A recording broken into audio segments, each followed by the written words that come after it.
Hi friends, welcome to Bhavya R Gowda YouTube channel. ಇವತ್ತು ಬೆಂಗಳೂರಲ್ಲಿ ತುಂಬ ಕಡೆ ಮಳೆ ಆಗಿದೆ. ನಮ್ಮ ಏರಿಯಾದಲ್ಲೂ ಮಳೆ ಆಗಿದೆ. ಏನಾದರೂ ಬಿಸಿ ಬಿಸಿಯಾಗಿ ತಿನ್ನಬೇಕು ಅಂತ ಅನ್ನಿಸ್ತಾಯಿತ್ತು. ನಾನು ಯೋಚನೆ ಮಾಡಿದೆ ಮನೇಲೇ ಬ್ರೆಡ್ ಸ್ಯಾಂಡ್ವಿಚ್ ಮಾಡೋಣ ಅಂತ ಹೇಳಿಬಿಟ್ಟು ಸೈಡ್ ಹೋಗಿ ಸ್ಯಾಂಡ್ವಿಚ್ನ ತಿನ್ನೋದಕ್ಕೆ ಬದಲಾಗಿ ಮನೆಯಲ್ಲೇ ಇನ್ಸ್ಟೆಂಟಾಗಿ 5-10 ಮಿನಿಟ್ಸಲ್ಲಿ ನಾವು ಸ್ಯಾಂಡ್ವಿಚ್ನ ರೆಡಿ ಮಾಡ್ಕೋಬೋದು. ಇದು ನಮ್ಮ ಆರೋಗ್ಯಕ್ಕೂ ತುಂಬ ಒಳ್ಳೆಯದು. ಹಾಗಾದರೆ ಇವಾಗ ಸ್ಯಾಂಡ್ವಿಚ್ ಮಾಡೋದು, ಬ್ರೆಡ್ ಸ್ಯಾಂಡ್ವಿಚ್ ಮಾಡೋದು ಹೇಗೆ ಅಂತ ನೋಡೋಣ. ನಾನಿಲ್ಲಿ ಒಂದು ಪಾತ್ರೆ ತೊಗೊಂಡಿದ್ದೀನಿ. ಅದರಲ್ಲಿ ಎಣ್ಣೆನ ಹಾಕ್ಕೊಂಡಿದ್ದೀನಿ. ಒಂದು 4-5 ಸ್ಪೂನ್ ಎಣ್ಣೆನ ಹಾಕ್ಕೊಂಡಿದ್ದೀನಿ. ಇವಾಗ ಕಟ್ ಮಾಡಿದಂತಹ ಒಂದು ಬೌಲ್ ಈರುಳ್ಳಿನ ಹಾಕ್ಕೊತಿದ್ದೀನಿ. ಇವಾಗ ಅದನ್ನು ಸ್ವಲ್ಪ ಫ್ರೈ ಮಾಡ್ಕೊಳ್ಳೋಣ. ಸ್ವಲ್ಪ ಡೀಪ್ ಫ್ರೈ ಮಾಡ್ಕೊಳ್ಳೋಣ.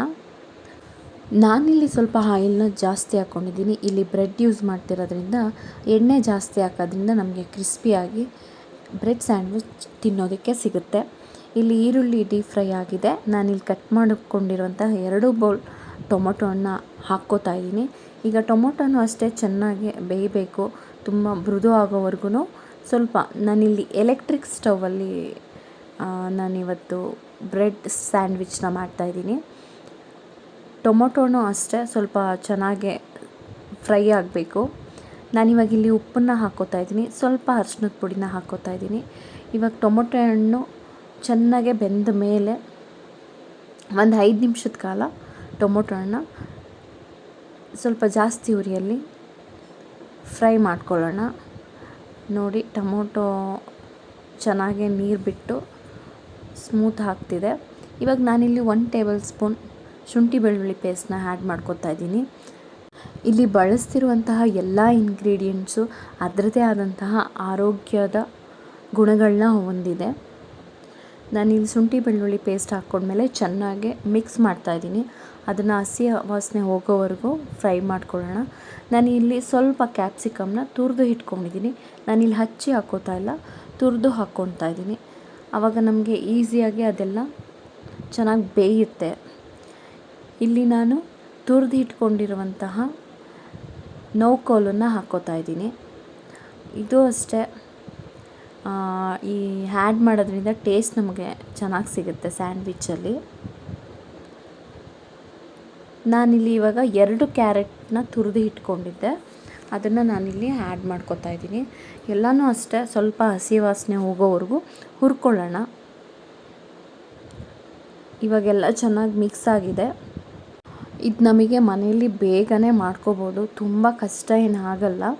ಮಕ್ಕಳು ಕೂಡ ತುಂಬ ಚೆನ್ನಾಗಿ ಇಷ್ಟಪಟ್ಟು ತಿಂತಾರೆ. ನಮಗೂ ಕೂಡ ತುಂಬ ಇಷ್ಟ ಆಗುತ್ತೆ. ಬ್ರೆಡ್ನ ಕಾಫಿಯಲ್ಲಿ ಹಚ್ಕೊಂಡು ತಿನ್ನೋ ಬದಲು ಈ ಥರನೂ ನಾವು ಮಾಡ್ಕೋಬೋದು. ಅಲ್ಲೆಲ್ಲ ಮಯೋನೀಸ್ ಅಂತೆ ಅದು ಇದು ಅಂತೆಲ್ಲ ಆರೋಗ್ಯಕ್ಕೆ ಹಾನಿಕರವಾಗಿರೋದು ಆ್ಯಡ್ ಮಾಡಿರ್ತಾರೆ. ಇವಾಗ ನಾನಿಲ್ಲಿ ತುರಿದಿಟ್ಕೊಂಡಿರುವಂತಹ ಪನ್ನೀರನ್ನ ಹಾಕ್ಕೋತಾ ಇದ್ದೀನಿ. ಇದು ಅಷ್ಟೇ ನಾನು ಮನೇಲೇ ಮಾಡಿಟ್ಕೊಂಡಿದ್ದು. ಸಮ್ಟೈಮ್ಸ್ ಹಾಲೇನಾದರೂ ಒಡೆದೋದಾಗ ನಾನು ಅದನ್ನು ವೇಸ್ಟ್ ಮಾಡಲ್ಲ, ಪನ್ನೀರಾಗಿ ಕನ್ವರ್ಟ್ ಮಾಡಿ ಇಟ್ಕೊಂಡಿರ್ತೀನಿ. ಇವಾಗ ನಾನಿಲ್ಲಿ 1 ಟೇಬಲ್ ಸ್ಪೂನ್ ಖಾರದ ಪುಡಿನ ಹಾಕ್ತಾಯಿದ್ದೀನಿ. 1 ಟೇಬಲ್ ಸ್ಪೂನ್ ಗರಂ ಮಸಾಲಾನ ಆ್ಯಡ್ ಮಾಡ್ಕೋತಾ ಇದ್ದೀನಿ ನಾನಿವಾಗ.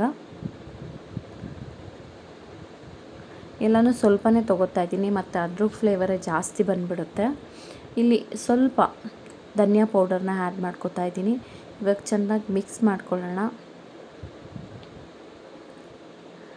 ಇವಾಗೆಲ್ಲ ನೀಟಾಗಿ ಮಿಕ್ಸ್ ಆದಮೇಲೆ 2 ನಿಮಿಷ ಸಣ್ಣ ಉರಿಯಲ್ಲಿ ಹಾಗೆ ಫ್ರೈ ಮಾಡ್ಕೊಳ್ಳೋಣ. ಏನಕ್ಕೆ ಅಂತಂದರೆ ಅದರದ್ದು ಹಸಿ ವಾಸನೆ ಎಲ್ಲ ಹೋಗಿ ಪನ್ನೀರು ಇದೆಲ್ಲ ಹಾಕಿರೋದ್ರಿಂದ ನಮ್ಗೆ ಒಳ್ಳೆ ಟೇಸ್ಟ್ ಬರುತ್ತೆ. ನಾನಿಲ್ಲಿ ಕಟ್ ಮಾಡಿ ಇಟ್ಕೊಂಡಿದ್ದಂತಹ ಪುದೀನ ಸೊಪ್ಪನ್ನು ಹಾಕ್ತಾಯಿದ್ದೀನಿ ಇಲ್ಲಿ. ಅದ್ರ ಫ್ಲೇವರ್ ತುಂಬ ಚೆನ್ನಾಗಿರುತ್ತೆ. ಹಾಗೆ ಸ್ವಲ್ಪ ಕೊತ್ತಂಬರಿ ಸೊಪ್ಪನ್ನು ಹಾಕ್ತಾಯಿದ್ದೀನಿ. ಇದನ್ನು ನೀಟಾಗಿ ಮಿಕ್ಸ್ ಮಾಡ್ಕೊಳ್ಳೋಣ. ಪುದೀನ ಹಾಕೋದ್ರಿಂದ ನಮಗೆ ಫ್ಲೇವರು ಚೆನ್ನಾಗಿರುತ್ತೆ. ಬ್ರೆಡ್ ಸ್ಯಾಂಡ್ವಿಚ್ಗೆ ಹಾಕಬೇಕಾದಂತಹ ಸ್ಟಫ್ ಆಲ್ಮೋಸ್ಟ್ ರೆಡಿಯಾಗಿದೆ.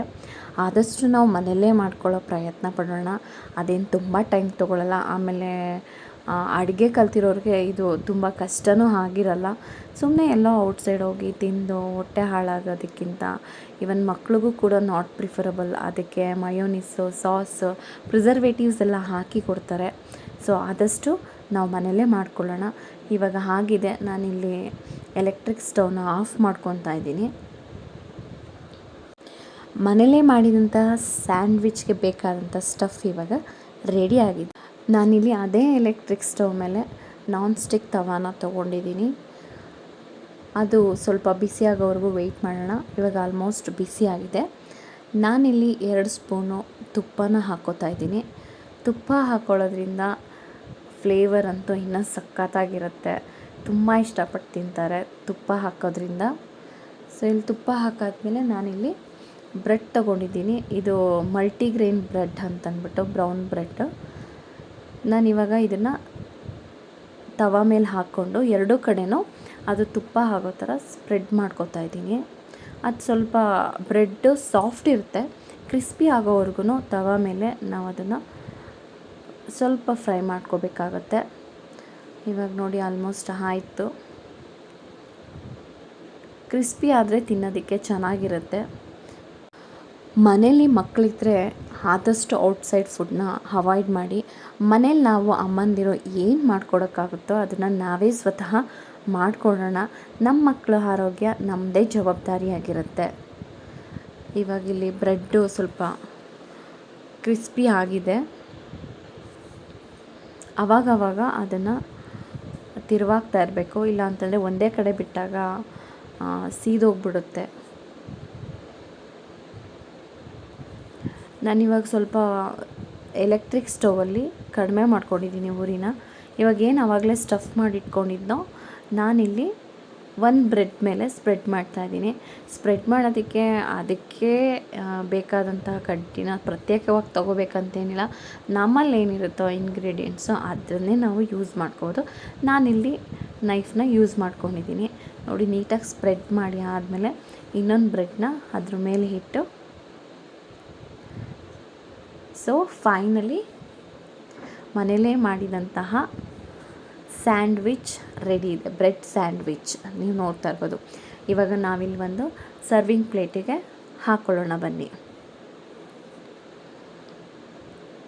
ಟೇಸ್ಟ್ ಅಂತೂ ತುಂಬ ಚೆನ್ನಾಗಿರುತ್ತೆ.